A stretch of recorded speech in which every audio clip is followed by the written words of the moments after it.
On the morning of April 18, 1943, in a humid airfield on the island of Rabaul in the South Pacific, a small Japanese man in a white naval uniform climbed into the front passenger seat of a twin-engine bomber and prepared to take off on a routine inspection tour.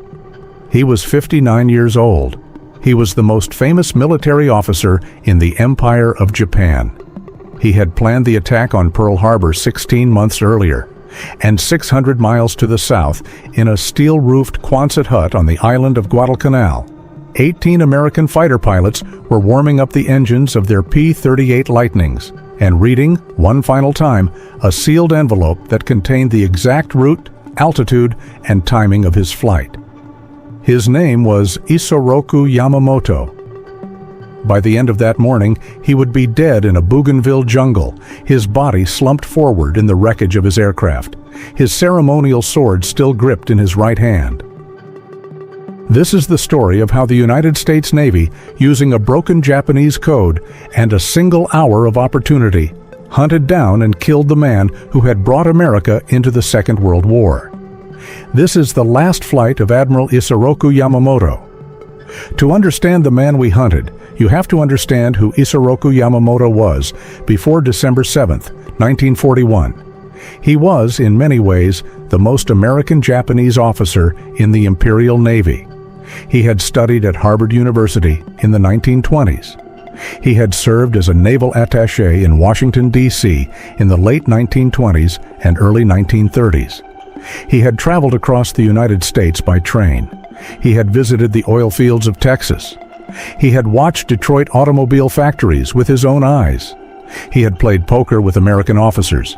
He had eaten American food, spoken American English, and read American newspapers for years. And he had drawn a conclusion that very few Japanese officers of his generation were willing to accept. He believed that Japan could not win a war against the United States.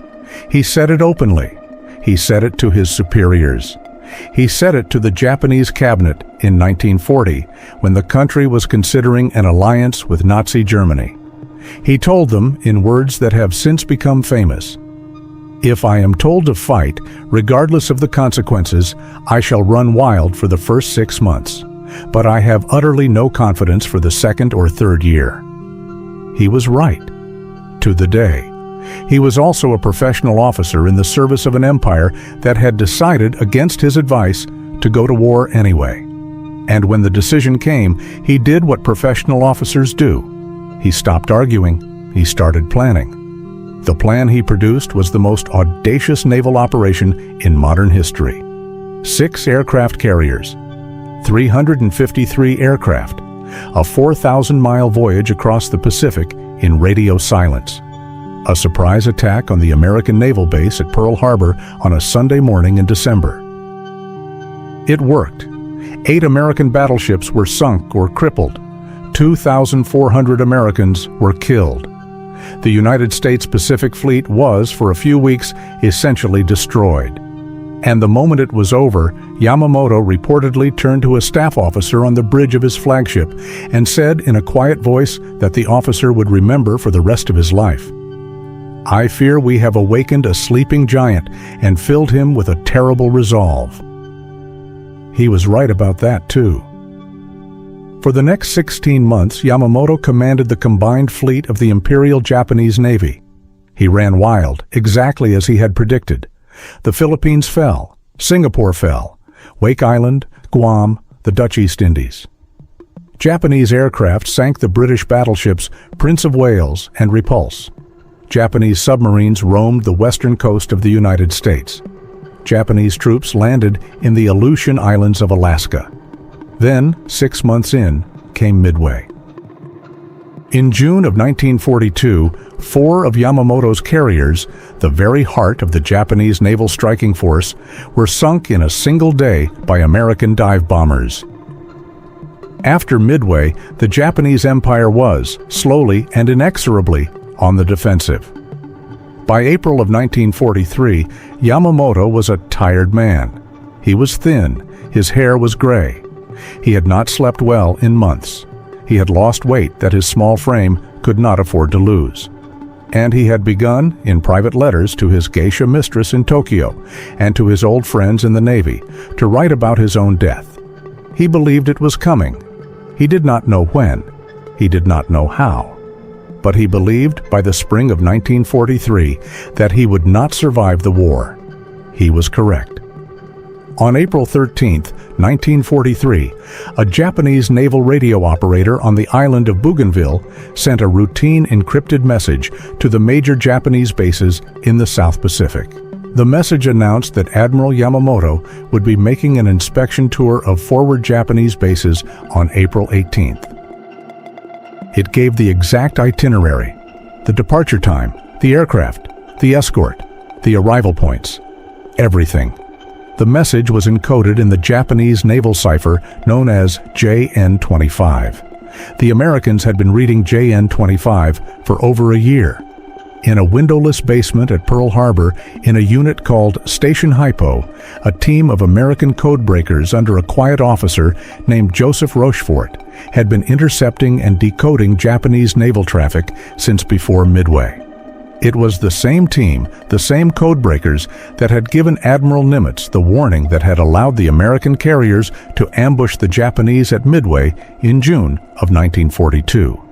Now, in April of 1943, the same team intercepted the message about Yamamoto's flight.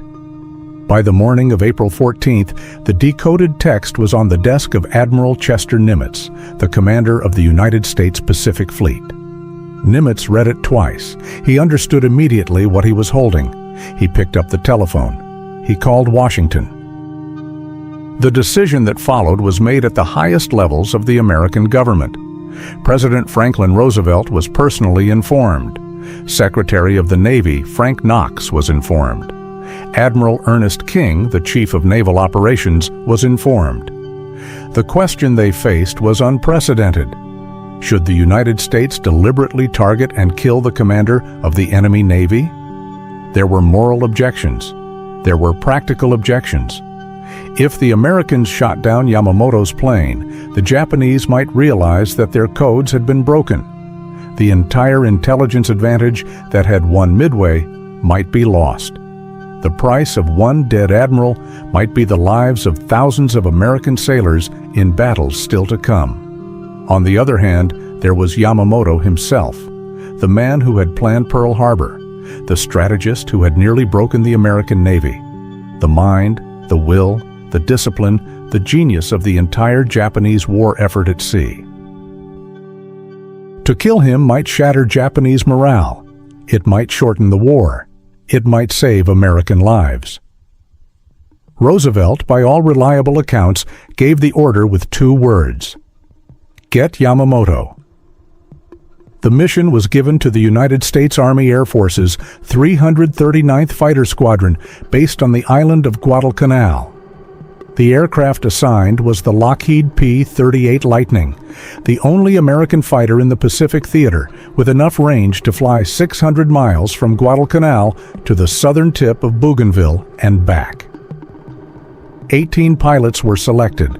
The mission commander was Major John Mitchell. The shooter section, the 4 pilots who would actually attempt to intercept and shoot down Yamamoto's aircraft, was led by a captain named Thomas Lanphier. They flew at 50 feet above the ocean in radio silence for over 400 miles. They flew without landmarks. They flew without navigation aids. They flew on dead reckoning alone, compass headings, airspeed calculations, and the precise timing that had been worked out in the briefing room before takeoff. If they were off by 60 seconds at any point in the flight, they would miss the rendezvous entirely. They were not off by 60 seconds. At 9:34 in the morning, exactly on schedule, the American pilots spotted 2 Japanese Mitsubishi G-4M bombers, the type called Betty by American aviators, flying at 5,000 feet, escorted by 6 Zero fighters. The aircraft were exactly where the decoded message had said they would be, at exactly the time the decoded message had said they would be there. Admiral Yamamoto was in the lead bomber. The Americans climbed. The Zeros saw them and turned to engage. The dogfight that followed lasted less than 3 minutes. Captain Lanphier and a second American pilot, Lieutenant Rex Barber, dove on the bombers. Barber put a long burst of machine gun and cannon fire into the left engine of the lead bomber. The engine caught fire. The aircraft rolled to the left. It went into the jungle canopy of Bougainville and exploded. A Japanese search party reached the wreckage the following morning. They had to cut their way through the jungle for several hours to reach the site. When they got there, they found the bomber broken into 3 large pieces. Most of the crew were dead in the wreckage. But Admiral Yamamoto was not in the wreckage. He had been thrown from the aircraft on impact, still strapped into his seat. The Japanese officers found him a short distance away, sitting upright on the jungle floor, his white uniform spattered with mud, his ceremonial sword still gripped firmly in his right-gloved hand. There were 2 bullet wounds, one in his left shoulder, one in his lower jaw, exiting through his right eye. He had been killed in the air before the crash. He had been 59 years old. He had served in the Imperial Japanese Navy for 42 years. He had begged his country for years not to go to war with the United States. He had then planned that war. He had run wild for 6 months. He had warned about the 2nd and 3rd years. He had been correct about all of it. And now he sat dead in a jungle on Bougainville, in a uniform he had worn with pride, holding a sword he had been given as a young officer, killed by American pilots who had flown across 600 miles of open ocean to find him on the strength of a code that he and his colleagues had believed could not be broken. The Japanese government did not announce his death for over a month.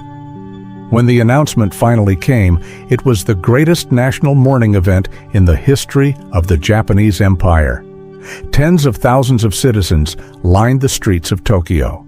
The emperor himself sent a personal message of condolence to Yamamoto's widow. The body was cremated. The ashes were divided between 2 graves, one in his home village of Nagaoka, one in a national memorial in Tokyo. In America, the news was held secret for almost a year. The pilots who had flown the mission were sworn to silence. They were told by their commanding officers that if the Japanese ever discovered that the Americans had known Yamamoto's exact flight plan, the JN-25 code would be replaced, and the intelligence advantage of the Pacific War would be lost. So the men who had killed the most famous admiral of the enemy navy went home after the war and did not speak of what they had done. Some of them never spoke of it. Some of them argued for decades afterward about which pilot had actually fired the killing shot. Lanphier and Barber feuded over the credit for the rest of their lives. The United States Air Force in 1985 finally issued an official ruling that the kill should be credited jointly to both men. Lanphier had died 3 years earlier. Barber lived to see the ruling. He said with some bitterness that he was glad the truth had finally been recognized. Major John Mitchell, the mission commander, the pilot who had navigated 18 aircraft across 600 miles of empty ocean without a single error, lived until 1995. He was modest about the mission for the rest of his life. He said more than once that what he had done was the kind of thing any well-trained American pilot would have done. He was wrong about that. What he had done was extraordinary. But he did not believe it, and no one could convince him otherwise. There is one more thing that should be said about this story. There is a question that has hung over the killing of Admiral Yamamoto for 80 years. It is the question your fathers and grandfathers asked quietly when the story finally became public after the war. The question is this: was it honorable? Yamamoto was a uniformed officer of an enemy nation. He was traveling on a military aircraft in a war zone on military business. By every standard of international military law, he was a legitimate target. The pilots who shot him down had no obligation to spare him. And yet, there is something different about a deliberate, intelligence-driven, name-targeted killing of a single enemy commander. It is not quite a battle. It is not quite an assassination. It is something in between. It was the first operation of its kind in modern American military history. It would not be the last. The men who ordered it believed it was necessary. The men who flew it believed it was necessary.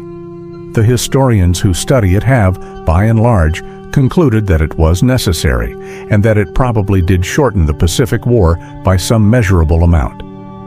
But there is a weight to it that has never quite gone away. The man who planned Pearl Harbor was killed by Americans who flew 600 miles across the ocean to find him. The man who told his cabinet that the United States could not be defeated was killed by the very nation he had warned them about. The cycle that began with Pearl Harbor on a Sunday morning in December of 1941 closed on a jungle floor in Bougainville on a Sunday morning in April of 1943. A sleeping giant. A terrible resolve. The man who had used those words was killed by the giant he had described in exactly the way he had described. That is the last flight of Admiral Yamamoto.